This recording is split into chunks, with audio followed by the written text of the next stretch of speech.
It always starts the same way, mid-thought, in that quiet space where people assume no one is paying attention.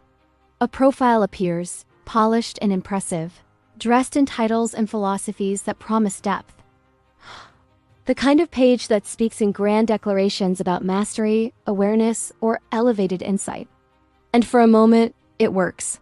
People look, people read, people assume. But then the conversations begin and something shifts. The words don't match the weight of the identity.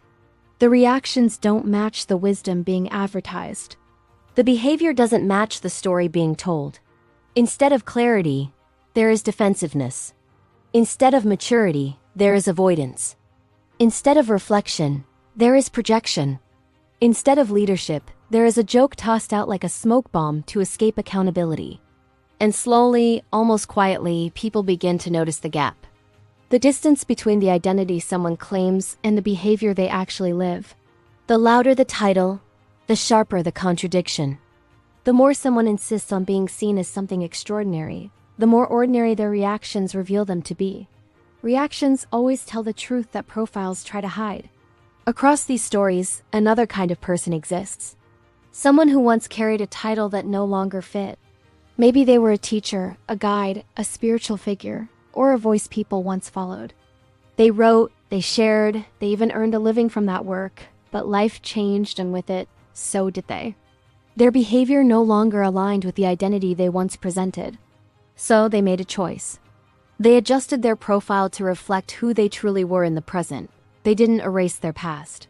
They didn't pretend. They didn't cling to a version of themselves that no longer existed.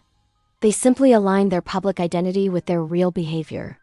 And because of that consistency, people continued to trust them. Their work, whether books, music, commentary, or something else, still resonated. The person and the presentation matched. That is the quiet strength of integrity. Your profile and your personality speak the same language. Meanwhile, others continue to wonder why their bold claims never produce the results they promised themselves. Why the success they speak about never materializes. Why the world doesn't respond to their titles the way they expect. The answer is simple. A title without behavior is decoration. A persona without alignment collapses. A profile that doesn't match the person becomes a mask that grows heavier with time. And eventually, every person reaches the same crossroads. Live the identity you claim, or change the claim to match the identity you're actually living. One path leads to growth, the other leads to contradiction. And the world, without fail, always knows the difference.